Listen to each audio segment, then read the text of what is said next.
Hello guys and welcome back to Big Brother 25 episode 7, and today we have got a live eviction to talk about, but there's a lot of drama that happened before that. So in the previous episode we saw Hisam nominate Cameron and Riley. They then competed in the veto challenge, which Hisam won, and he stood up in front of everyone and said, vote for Riley to reunite the house. It essentially had a almost like an American president being like, vote for me and you'll get this kind of attitude around it. And as you can tell, just by the fact that these things have consequences, this had a monumental fallout within the house. An unprecedented fallout, which, I gotta say, I did not think it was going to cause this much ruckus this quickly. Guys, this is crazy. If you're not watching this series, you've got to watch this series. I'm having to watch it online at the moment on some websites, but if you can get access to it, please watch it, because it is worth every second. So without much further ado, let's crack on straight away with this video. So the aftermath of Hisam basically saying vote for Riley was quite dramatic. Riley is understandably very upset because she feels like she's being targeted rather heavily, actually, and for not very good reasons either. She just made a flippant comment to Hisam, and now he's sort of made his whole HOH about getting her out of the house. Cameron, on the other hand, is kind of happy because all he has to do is kind of stay low under the radar, and hopefully Riley will leave the house. Like, he's almost guaranteed safety till the next week. And this is where things started to get a little bit interesting, because we start taking a look at some other people talking. We had Siri and Izzy having a conversation, and they talked about how they didn't like how Hisam was speaking and how he was controlling everyone. And they were kind of shocked by the sort of speech that he gave. And this is when we find out that apparently, because this is what Big Brother likes to do in the US, they like to show you what's relevant to the plot, so you don't always get to see everything happening at the same time, but they sometimes flash back. So one of the flashbacks we saw was Riley saying to Sari and Felicia, I think it was, that they would be safe if she was ever in the power of putting them up for nomination. And Sari promised that back. And it's very, very interesting, because now it comes down to a question of, does Hisam have the support he thinks he does? And one of the most interesting things that continued on from this was Sari and Matt talking. And I can't remember who it was. I wrote it down, but somebody said, I think it was Sari, it's not over till it's over, which is exactly the kind of sentiment you need to have. Blue, Izzy, and Corey were also talking about the speech, and Corey was kind of in the same mind frame that I was in, of like, you're telling me to do one thing and it's making me want to do the other. If you'd have said I want everyone to vote for Cameron, then I might have gone, oh, maybe I should vote for Riley. You should have reverse engineered that. But the fact that you've come out and you've told us who your target is makes me go, is getting rid of Riley best for my game? Or is it best for your game? Is that going to help you further yourself in the game? And is that going to stop me from getting further? That's what you've got to weigh up. This is a game about individuals, not about the team. So you gotta play what you're best at. And then the last conversation we saw was between Felicia and Sari, just talking about the sort of power that lies between those two. They're very, very influential people in the house, and they have very, very influential people in the house in their ear, or the other way around. They're in other people's ears, and they're able to sort of manipulate and control what's going on but also lurk in the shadows. And I feel like that's exactly how they need to play this series. It's very, very interesting to see sort of how they're handling it. But I gotta say, Hisam fucked up, I think. So one of the interesting moments of the episode was Jared and Cameron talking to each other, and Cameron was like, listen, God, I've got a theory. I think there's a family connection within the house. And Jared immediately goes, like, you can see the blood draining from his face. And then Cameron goes, I think Denzel Washington is Felicia's brother. Like, first of all, Jared was like, thank God you're not onto me and my mum. But Felicia being Denzel Washington's brother, what's that about? What's going on? To be fair, I don't think I know what Denzel Washington looks like enough to be like, oh yeah, I can see some kind of resemblance. So I was just baffled in that moment. Like, what?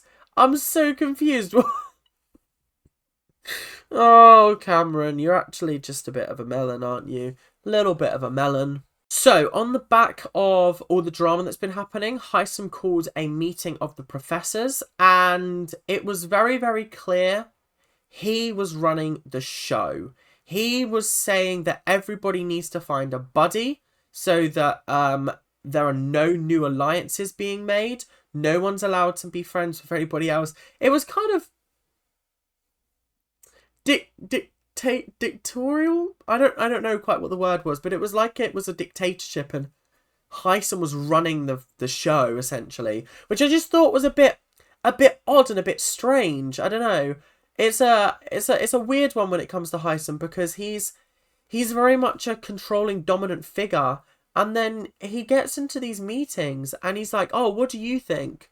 I think this," before they've even like finished what they were saying. It's like I think he asked Berry Jane, "Oh, who do you think we should go for?" And she went, "Well, I think we should go for this." And I was like, Hisam, chill. Maybe it's the editing. I don't know. Maybe it is the editing. But all of the most of the vocal members of the group have said that this is what's been happening. So maybe they're sort of making it more apparent via editing, but it seems to be a bit of a problem. And it seems like the professors are very, very quickly turning on Hisam in a sort of negative way, which I wasn't necessarily expecting. It's actually quite shocking to watch. But also, I would turn on him as well. If you were constantly talking over me, telling me what I should be doing in the game, it would start to wind me up as well. So I don't know. There's definitely something else going on here. I don't quite know what. But I guess only time will tell. I don't know. We'll have to find out in the future. But on the back of this, there seems to be some backdoors being planned. And by backdoors, I mean the fact that Sari has spoken to Jag and said that if they team up, they actually have the numbers to save Riley. Because let's face it, you've got America, who is it? America, Jag, Blue, Matt, potentially Jared, that's 5. Sari, Felicia, Izzy, and potentially other people. That's already 8. And in order to be voted out of the house this week, you need to get, there's 16 people in the house, 3 people can't vote, that's 12. You need at least 7 in order to be sent home, which is not actually that many people. So the fact that they already have potentially the numbers to blindside Hisam and save Riley is crazy, because essentially you've spun the entire thing on its head. You're essentially saying this person who is destined to go home, Hisam has set everything up for her to be sent home, and now you're planning on saving her. Oh, this show does not fail to make me love the drama of it all. So yeah, very, very interesting. There was also a second backdoor plan being put into effect that could potentially happen next week. And this was Izzy and Sari, along with Felicia, talking about the fact that if they were in control next week, the plan to backdoor Heisem and get him out of the house would be the perfect opportunity, because not only can he not compete in the head of household, but if they lull him into a full sense of security, so much so that he doesn't even attempt the power of veto challenge, they can put him up on the block without him even realizing it, which is insane. This is what I mean by this show. You think someone's in the lead, they are gone the next week. It's constantly changing. The people who are working in the background are the ones that end up making it further because they're playing it in the background. You don't want to win head of household this early on in the competition. Riley won it first week. She's now the target for this week. Heisem won it second week, and he's now going to be the target for third week. So you've got to play it delicately. You have to, because otherwise people think you're a threat and people want you out of the house. So while there's a lot of uncertainty around whether Heisem is working for the professors or not, we see a couple of instances in which he goes behind their backs. And he started talking to America and was like, look, you're strong, I'm strong. We should work together because we can have an alliance. Immediately I was like, hang on a minute. This is a little bit problematic. This is a little bit dangerous. And then we see America tell Corey, and that's when America drops the bomb that he said something along the lines of, I wouldn't have chosen the people that I'm aligned with. Which is a little bit of a stab in the back to the people that have been protecting him and he's been protecting. Because what do you mean you wouldn't have chosen to be with those people? It just seems disingenuous, and it doesn't make me want to trust him that much, because if you're saying that to America, who is someone that you genuinely aren't aligned with, then is it all a facade? What's going on here? Because I'm starting to think there's some issue here and there's something going wrong. And obviously Corey went straight and told Felicia, Izzy and Sari. Straight and told them. And I thought good on him, because essentially Heisem done fucked up really badly. He's done fucked up so badly to the point where, like, I don't know whether he's going to survive this now, because they're now alerted to the fact that Heisem is making alliances behind their back, despite the fact that he said to them, no new alliances, no new friendships. This is it. This is final 6 or 7 or whatever. That he has gone behind their back and started making alliances. This is not on. And this is when Sari, Izzy, Felicia, they start to enact their Save Riley plan. They talk to McCall and they say, look, we're not going to clue in Bowie Jane or Red because we think that they might not agree with the plan, but we need you to really solidify numbers. And this is when McCall was kind of saying, I don't know, is this best for my game plan? Is keeping Riley in the house best for my game? Because it might be, but it might not be at the end of the day. And I think that's something that you've got to weigh up quite heavily within the house. Will you be able to keep that alliance true with the people that you trust when they're constantly trying to backstab other people? I don't know. It's food for thought at the end of the day. But it seems like the plan to backdoor Heisem is going to be put into effect next week. There's only a few people that wouldn't put that into effect. And it'll be very, very interesting to see how that turns out. So we've come to the live eviction, and I gotta say, this did not disappoint. This kept me on my toes, and I gotta say, it had a very, very shocking outcome and something that I really, really didn't expect. So Julie Chen, we love you, Julie Chen. Moonves, I've got to remember the Moonves. It's because I've been watching old series of her, and she calls herself Julie Chen, and then now she's Julie Chen Moonves. So Yeah, my bad. Anyway, let's move on. So it came down to Riley versus Cameron. They both gave great speeches. I really felt for both of them. I didn't actually want either of them to leave the house. But I feel like I don't really want anyone to leave the house at the moment, which is a really difficult position to be in because I know they're going to have to be picked off one by one. So they went into the diary room. Red was first. He voted for Riley. I thought, okay, I expected that. Bowie Jane went in next. She also voted for Riley. I was like, okay, I expected that. Jag came in and voted for Riley, and I went, what? Like, I think it was like 2 in the morning I was watching this, and I literally went, what? And then I got a tap on the the wall because I was being too loud. But I was like, huh? And then Corey comes in. Riley. Matt. Riley. Blue. Riley. Cerie. Riley. Felicia. Riley. America. Riley. McCall. Riley. Izzy. Riley. Jared. Riley. 12-0. Cameron did not receive a single vote to evict.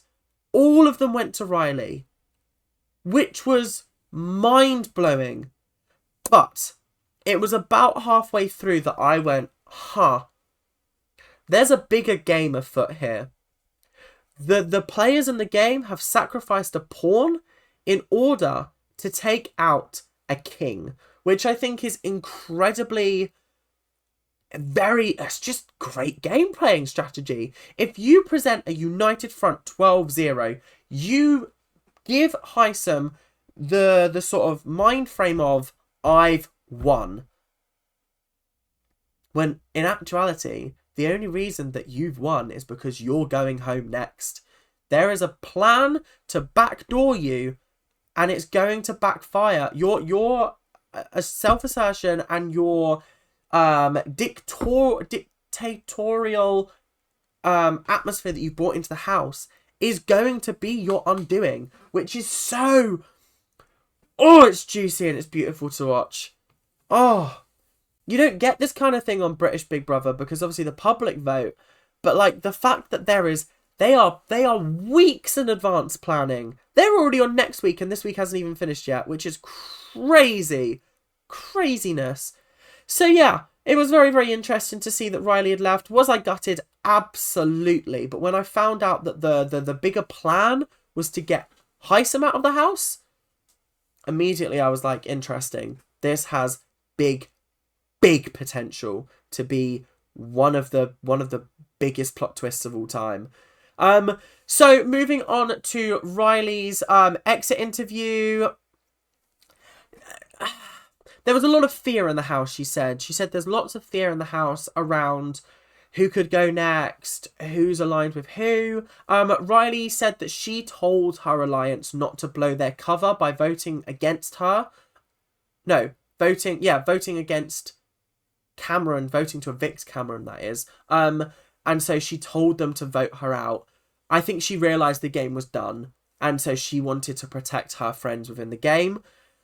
Which I gotta say was probably the smartest thing she could have done, and it was definitely a noble thing for her to do as well. I didn't expect that to be the case, but she really did exemplify a good game player. She said that she only had a target on her back because of the HOH, and if it had been any other person but Heisem up as their head of household, she would have been fine and someone else could have potentially gone home, which is, again, a very, very interesting sort of what-if scenario. If Heisem hadn't won, if Jared had won, then potentially there could have been even more dramatics and even more interesting things, but unfortunately Heisem took her out.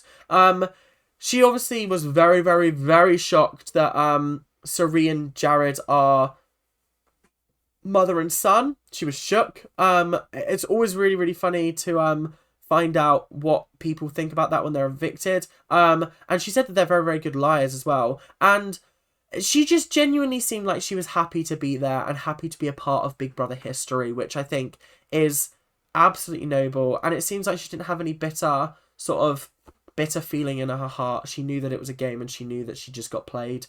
So yeah, that is the end of week 2, guys. Thank you guys very, very much for watching and for showing your support on the channel.